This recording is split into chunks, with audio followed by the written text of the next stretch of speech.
Voilà. Donc aujourd'hui, on est le 29 Iyar. Et donc, on avait vu hier dans le chapitre précédent, enfin dans l'étude d'hier, que lorsque la sagesse divine est descendue à travers la chaîne des mondes, l'enchaînement des mondes, Seder Ishtal Shelut, eh bien, la Shérina est descendue, elle aussi, et s'est revêtue donc de la Torah en chaque monde. La Torah étant, bien sûr, en quelque sorte, un peu un exemple, bien sûr, toute proportion gardée, comme un ascenseur, c'est lui qui permet à la Shrina de venir donc et d'être habillée avec un vêtement qui va donc être adapté à chaque monde.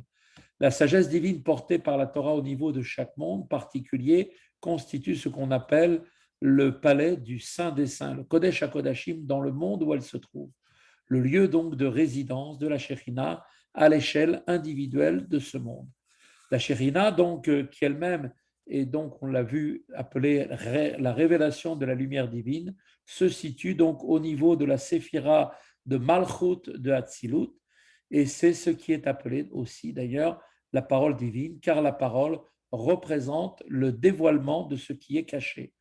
Après Malchut de Hatzilut, la Shérina descend et s'habille donc au départ dans Chorma, Bina, Da'at du monde de Bria, le saint des saints du monde de Bria, jusqu'à atteindre Malchut de Bria, et c'est à partir de là que sont créés les âmes et les anges de ce monde. C'est également à partir de ce niveau que provient le Talmud, donc la Gemara, après une contraction importante où l'on donne donc des explications et on donne le sens à la Torah et au mitzvot.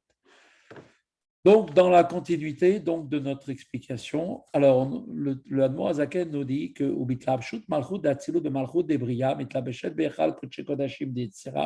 en fait, par le fait que Malchut d'Atzilut se revêt de Malchut de Bria, elle se revêt donc ensuite du palais du Saint des Saints de Yetzira, comme on l'a vu, qui sont donc les sphirotes de Chabad de Yetzira.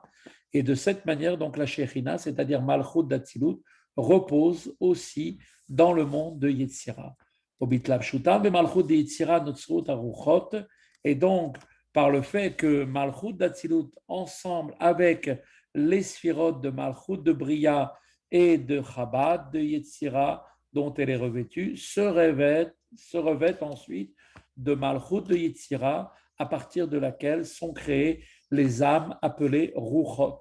Car comme vous le savez, il y a trois niveaux d'âme que sont le Nefesh, Ruach et Neshama, et qui dérivent en fait respectivement des mondes de Asiya pour Nefesh, de Yetzira c'est Ruach, et Neshama pour Bria. Ainsi, donc les Neshamot procèdent du niveau de Malchut de Bria, les Ruchot du niveau de Malchut de Yetzira et les Nefashot, les Nefesh du niveau de Malchut de Asiya. Et les anges du monde de Yetzira, aussi bien les âmes, les Ruchot, que les anges de Yetzira, sont créés à partir du niveau de Malchut de ce monde de Yetzira. Et de là aussi, donc, émane aussi la Malchut, de Malchut de Yetzira provient donc la Mishnah que nous avons, qui consiste chez Ilchot Psukot Alim Shirot Gamken Mechabat Shel En Sof Baruchu, qui elle-même, cette Mishnah, procède en fait donc et consiste en des lois tranchées qui dérivent également de Chabad, qui est donc l'intellect du En Sof, béni soit-il, donc qui de la même façon qu'il a été dit que le Talmud tient du niveau de Chabad de l'infini divin, car le Talmud expose les raisons et les applications des lois. La Mishnah, elle aussi, dérive de cet aspect de Chabad, bien que les lois tranchées de la Mishnah tiennent de la catégorie des midot, ce qu'on appelle les attributs émotionnels, comme nous l'avons expliqué, dès lors qu'elles comprennent de manière donc sous-jacente les raisons et les explications donc des halachot, lesquelles relèvent donc ces explications de l'intellect, et elles relèvent également de Chabad, de l'infini divin. רק שבחינת חב"ד שהם טעמי הלכות הם מלובשים בגנוזים בגופי הלכות ולא בבחינת גילוי. C'est seulement que les niveaux de Chabad, qui sont donc les raisons des lois, sont voilés et enfouis à l'intérieur du corps des lois et ne sont pas révélés dans la Mishnah, qui a pour but d'exposer seulement la loi tranchée et non ses raisons, à la différence de la Gemara qui, elle, rentre dans les détails des explications. בגופי הלכות שהן בחינת גילוי, אין הערה מידותיו של אינסוף ברוך הוא, בבחינת גילוי. Et les lois elles-mêmes, qui sont exposées de manière révélée dans la Mishnah, puisqu'elles ont été tranchées, sont en fait le rayonnement des midot de l'infini divin, béni soit-il, de manière révélée.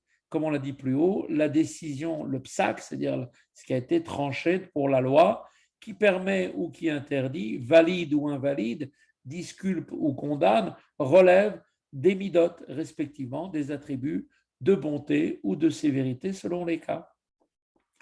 כמו שכתוב להיל בשם התיקונים, דשית ספירן מקננים ביצירה, comme expliqué précédemment au nom des Tikkuné Zohar, il y a donc 6 sphirotes, les 6 midot de l'infini divin, dans lequel niche, c'est-à-dire brille dans le monde de Yetzira.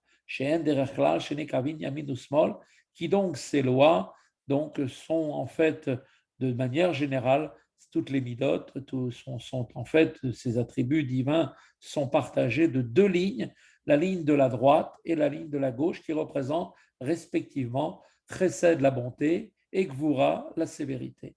Laquelle misitra de Chesed, dainu l'atir sheuchal la'alot el Hashem, l'attitude indulgente relève du côté de la bonté, ce qui consiste, par exemple, à permettre une chose de sorte qu'elle puisse ensuite s'élever vers Dieu. Lorsque la loi est indulgente et permet l'usage d'une chose donnée, l'usage de cette chose au service de la sainteté ou d'une mitzvah va permettre à cette chose son élévation vers Dieu. Pareille ligne directrice relève donc bien de la bonté. Ou bien l'attitude rigoureuse qui consiste au contraire à repousser quelque chose en lui interdisant l'élévation. Ces 2 traits que sont au niveau de la bonté et de la sévérité représentent les 2 lignes générales des midot de l'infini divin dont dérivent les lois de la Mishnah. Et tous, le Talmud et la Mishnah, sont ni plus ni moins que l'expression de la Chochma Ilaha, du monde d'Atzilut, de la sagesse supérieure, suprême, provenant du monde de la Sura, de Chochma Ilaha, du monde d'Atzilut, dans laquelle sont inclus Bina et Dahat. Et donc, ils sont donc à la fois donc, le Talmud et la Mishnah, unis avec l'infini divin, béni soit-il, qui betor kulan melubeshot chabad datzilut, car à l'intérieur d'eux, donc aussi bien le Talmud que la Mishnah, tous sont revêtus les sphirotes de Chabad d'Atzilut avec lesquels la lumière infinie est unie en parfaite unité. Pour conclure, par le fait ici que la Shekhinah va se revêtre donc du Saint des Saints, du monde de Yetzira, puis du niveau de Malchut de ce même monde, eh bien dérive la partie de la Torah qui se rattache à ce monde, qui est donc la Mishnah.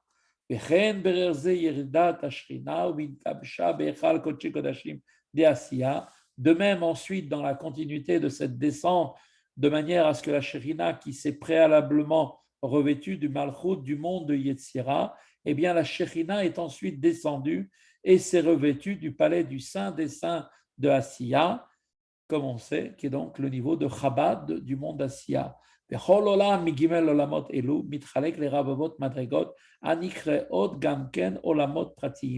chacun de ces 3 mondes, Bria, Yetzira et Asiya, se subdivise en des myriades de niveaux qui sont également qualifiés de mondes particuliers. Donc, à travers chaque monde, il y a des myriades de mondes qui, chacun de ces mondes, possède en lui donc une réalité en tant que telle. Et automatiquement, que va-t-il se passer? Eh bien, Malchut de Hatzilut s'habille dans Malchut du monde, dans le monde en particulier. Yoredet, et ensuite elle va descendre. Au Mitlabeshet Bechal Kodesh Kodashim va s'habiller dans le Saint des Saints, qui est le niveau de Chabad, Chochma Bina Da'at, Shebeolam, du monde dans lequel elle descend, qui est donc Shelmata Mimenu Bemadrega, qui est plus bas que elle par rapport en fait au niveau inférieur en rang. Donc on voit que en réalité, si on regarde bien, Donc, il y a effectivement donc 4 mondes, Atzilut. Ensuite, à partir du monde d'Atzilut commence le monde de Bria,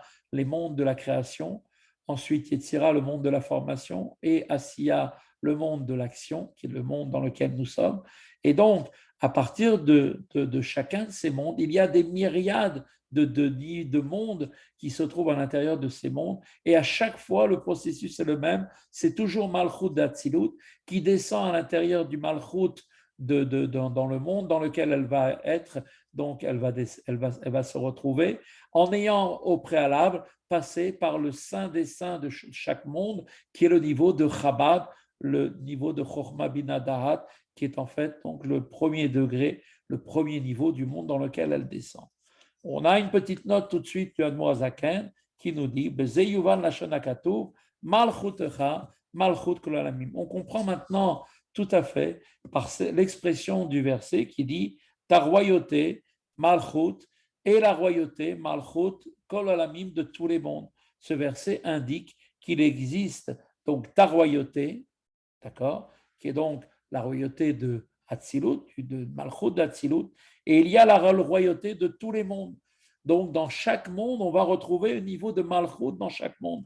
Et à la lumière de l'enseignement de Rabbi Shneur Zalman, cela signifie que ta royauté est donc l'aspect intérieur donc, de la royauté de tous les mondes, car à l'intérieur d'eux est revêtue ta royauté, c'est-à-dire le niveau de Malchut d'Atzilut qui se retrouve dans tous les Malchut de chaque niveau qui se trouve dans tous les mondes.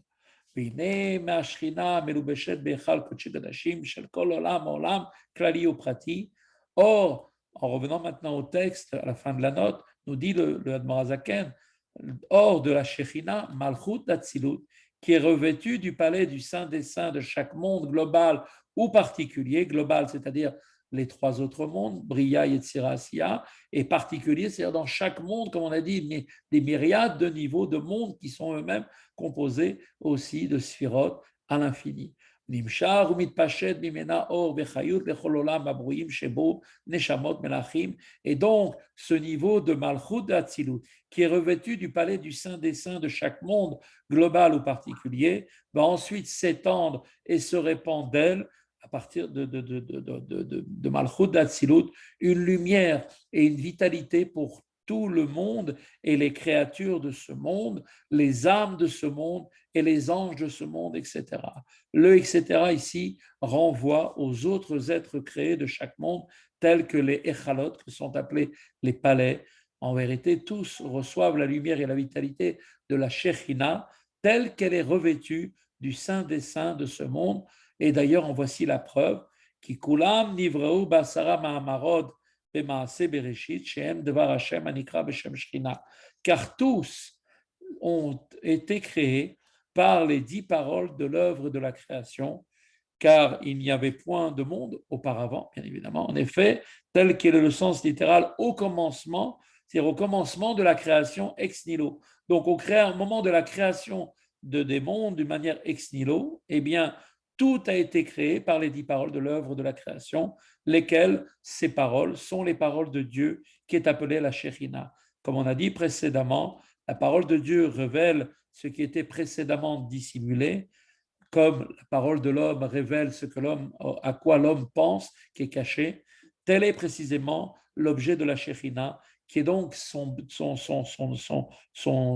réalité à cette Shekhinah, c'est la révélation de la lumière divine qui essentiellement transcende le monde.